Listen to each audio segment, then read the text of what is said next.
Senja yang cerah di Madiun Gemeente 9 Mei 1919, keluarga Kartawijaya sedang bercengkrama di teras rumahnya di Wilhelmina Street. Pak, Ibu masih ingat dulu ketika kita masih sekolah. Kita pentas Sendratari Ramayana. Ya Bu, waktu itu Ibu berperan sebagai Dewi Sinta yang diculik Rawana kan? Pasti pemeran Rawananya Bapak. Kok Mas Sulung bisa tahu sih? Karena Masmu Sulung ini tahu karakter Bapak. Tidak mungkin berperan sebagai Rama, tidak mungkin. Ya, memang Bapak itu mampu berperan nggak mampu Bapak itu berperan tokoh protagonis. Lalu kamu Bungsu, senario terbaru yang kamu tulis sekarang tentang apa? Oh, masih ada kaitannya dengan Wiracarita Ramayana, Bapak.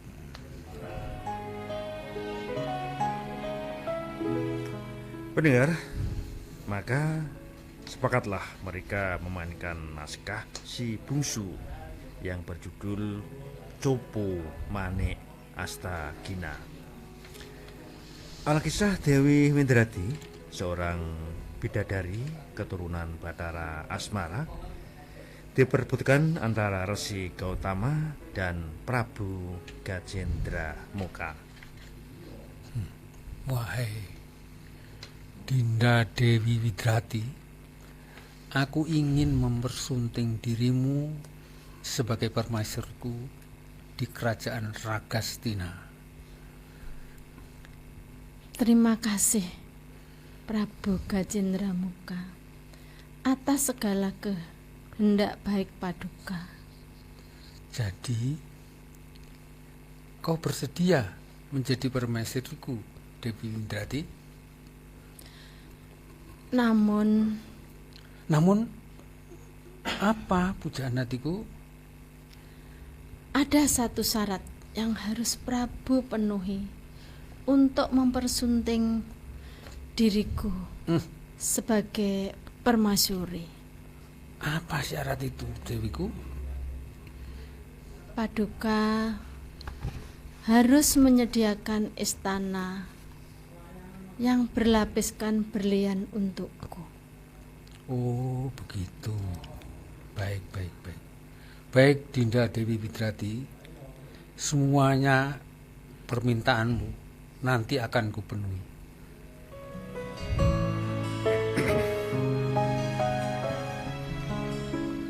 Maka berangkatlah Prabu Gajendra Moka menelusuri samudera untuk mencari berlian yang akan dipergunakan untuk melapisi istana permintaan Dewi Windrati. Namun, apa yang terjadi? Kakanda Resi Gautama, marilah kita keluar dari kaputren ini, Kakanda.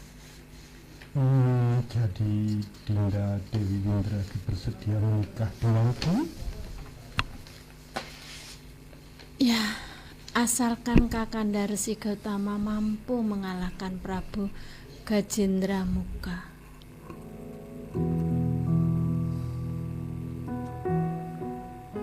Singkat cerita, terjadi peperangan antara Resi Gautama dan Prabu Gajendra Moka untuk merebutkan Dewi Windrati.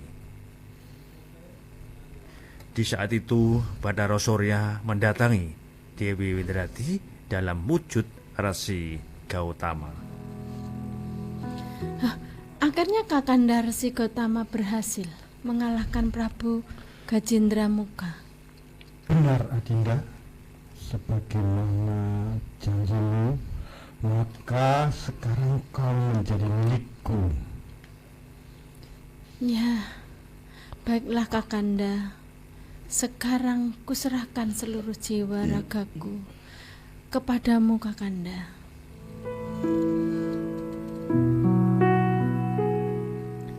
Betapa kejutnya Dewi Anjani saat mengetahui bahwa Resi Gotama mengubah dirinya ke wujud asli.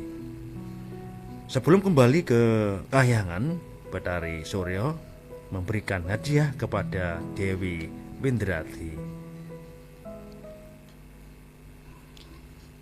Ya, Cupu Manik Astagina, ini adalah wujud rasa cinta Bathara Surya kepadaku. Sebuah pusaka di mana saya dapat melihat keadaan di belahan dunia manapun, bahkan untuk melihat kayangan. Namun Bathara Surya berpesan, Cupu Manik Astagina ini harus diwariskan kepada anak sulung dan tidak boleh diketahui oleh siapapun.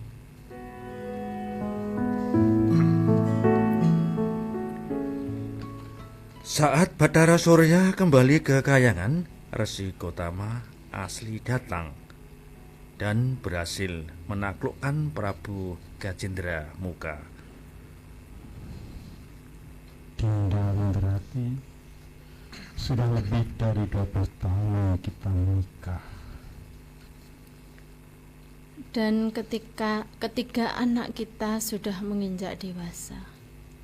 Dewi Anjani, gadis cantik yang menjadi incaran para perjaka. Kedua adiknya, Anjanarka dan Anjaningrat, mereka sudah menjadi benda tampan.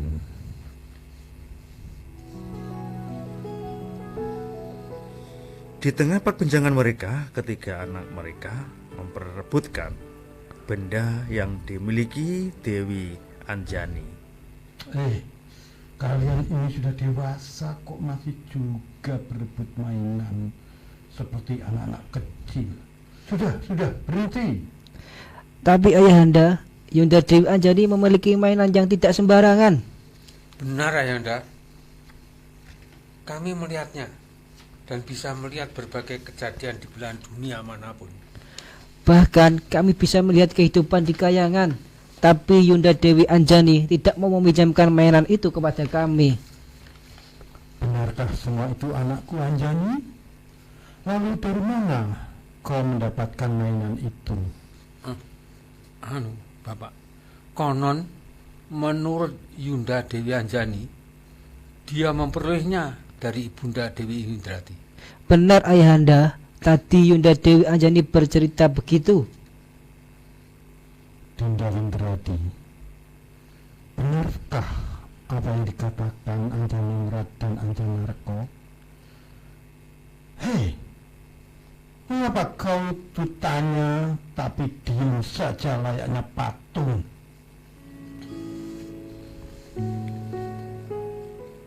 Seketika itu sang Dewi Windradi berubah menjadi patung. Ketika anaknya menangis di seputar patung ibu mereka. Mainan yang ternyata Cupu Manik Astagina terlepas dari tangan Dewi Anjani dan diambil oleh Resi Gotama. Sudahlah anak-anakku, Anjani, Anjanarka dan Anjaningrat, kalian tidak harus bersedih berkepanjangan. Semua sudah menjadi kehendaknya. Sekarang Cupu Manik Astagina ini Ayahanda akan lempar sejauh mungkin. Dan siapa yang mampu mendapatkannya, dialah pemiliknya.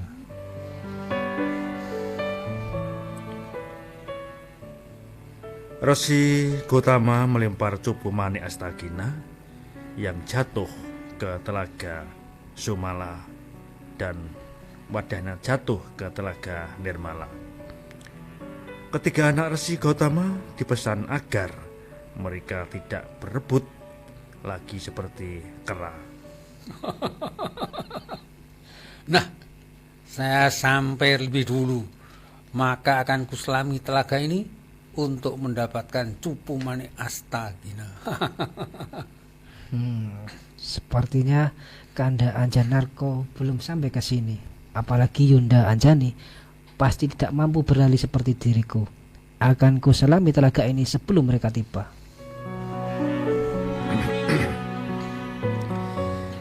Tanpa mereka sadari, tubuh mereka berubah seperti kera.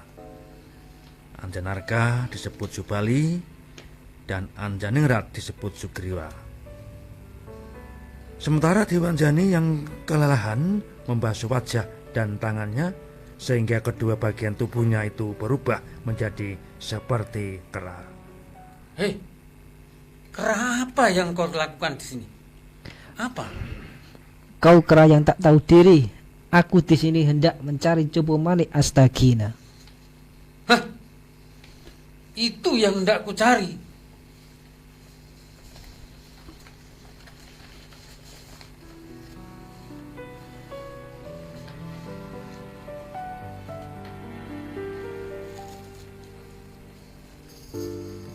Mendengar kata Cupu Manik Astagina, sadarlah mereka berdua adalah bersaudara. Datanglah Dewi Anjani dan mereka bertiga menangis serta bersujud menghadap ayahanda mereka. Ayah tidak mampu memulihkan kalian bertiga. Untuk bertobat, anakku Anjani harus bertapa nyontoka di telaga Madirda. Subali bertapa ngalong di hutan Surya Pringga, dan Sugriwa bertapa ngidang di puncak gunung Surya Pringga. Selesai. Ya, baiklah. Sekarang ayo kita buat nasi goreng. Ayo anak-anak bantu ibu kalian, ayo. Oke. Siap, Bapak.